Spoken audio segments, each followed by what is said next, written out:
မိတ်ဆွေများအားလုံးမင်္ဂလာပါဒီနေ့တွင်မြဝေချင်တဲ့အကြောင်းအရာကတော့တွင်လှုပ်တဲ့အလုပ်ကိုတွင်ဘယ်လောက်ထိချစ်မြတ်လို့အကြောင်းကိုမြဝေချင်တာဖြစ်ပါတယ်တွင်အခုလုပ်နေတဲ့ရှေ့ရက်ဒီမှာတွင်ပြောသွားတဲ့ TNZ Employee Service Zone ရဲ့ Career Life Coach and Trainer ရဲ့အဲ့ဒီအလုပ်နှစ်ခုကိုတွင်လုပ်တယ်အဲ့ဒီအလုပ်နှစ်ခုကိုတွင်ဘယ်လောက်ထိချစ်ကြောင်း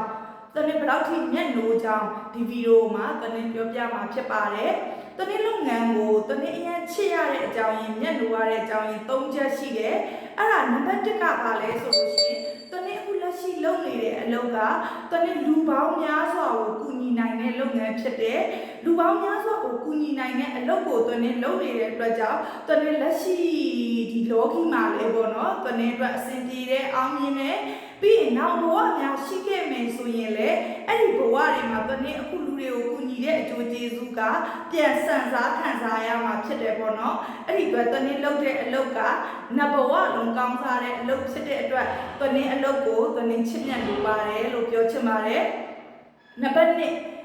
2အချက်ကတော့တနေ့လုပ်တဲ့အလုပ်ကရည်ရွယ်ချက်မြင့်မာတဲ့လူငယ်တွေရဲ့ရည်ရွယ်ချက်မြင့်မာတဲ့လူလက်ပိုင်းတွေရဲ့ကိုသူတို့ရဲ့ဘဝတွေမှာဖြစ်နေတဲ့အခက်အခဲတွေသူတို့လုပ်ငန်းကိုင်ငန်းတွေမှာဖြစ်နေတဲ့အခက်အခဲတွေကိုကျော်လွှားနိုင်အောင်သူတို့ရဲ့အိမ်မက်တွေကိုရောက်ရှိအောင်တနေ့ကလမ်းပြပေးရတယ်၊ကူညီထောက်ပံ့ပေးရတယ်ဆိုတဲ့အတွက်ကြောင့်တနေ့ကဒီလုပ်ငန်းကိုနှစ်သက်တယ်။ဘာလို့လဲလူတွေရဲ့အခက်အခဲတစ်ခုပြေလည်သွားရင်အဲ့ဒီလူတွေရဲ့ပျော်ရွှင်မှုအဲ့ဒီလူတွေသူတို့ယုံကြည်မှုတွေတက်လာမှုသူတို့ရဲ့အိမ်မက်တွေဖြစ်လာရင်သူတို့ရဲ့မျှော်လင့်ချက်ရောက်ကြည်တွေဖြစ်လာရင်သူတို့ရဲ့ပျော်ရွှင်မှုအဲ့ဒါကိုကြည့်ပြီးတော့ရတဲ့ပီတိပေါ့နော်အဲ့ဒီပီတိအားဆိုလို့ရှိရင်တနေ့ဘယ်အရာနဲ့မှမလဲနိုင်ဘူးအဲ့ဒါလေးကိုလည်းတနေ့အရင်သဘောကျတဲ့အတွက်ကြောင့်တနေ့အလုပ်ကိုတနေ့ချစ်စွာနဲ့မျက်နှာစွာနဲ့ရာတပ်ပတ်အသက်လုံးလုပ်သွားမှာဖြစ်ပါတယ်နောက်ဆုံးနံပါတ်3တစ်ချက်အဲ့ဒီနံပါတ်3ချက်ကတော့တနေ့အကြိုက်ဆုံးချက်လို့ပြောလို့ရတယ်ဘာကြောင့်လဲ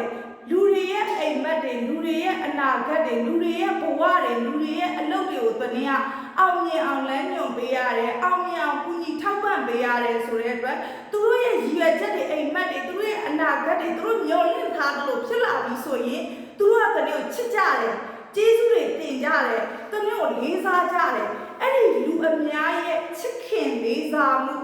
အဲ့ဒီလူအများရဲ့ချစ်ခင်လေးစားမှုကငွေနဲ့ဝယ်လို့မရပါဘူးအဲ့ဒါကိုရရှိတဲ့အတွက်တနေ့ဒီလုပ်ငန်းကိုအရန်သဘောကျနှစ်သက်ပါတယ်အားလုံးကျေးဇူးတင်ပါတယ်အနေနဲ့မြင်ရတော့တနေ့မှာ Career Life Coach and Trainer တယောက်ဖြစ်တယ်လို့ TNZ Employee Service Zone ရဲ့ CEO တယောက်ဖြစ်ပါတယ်ရှင်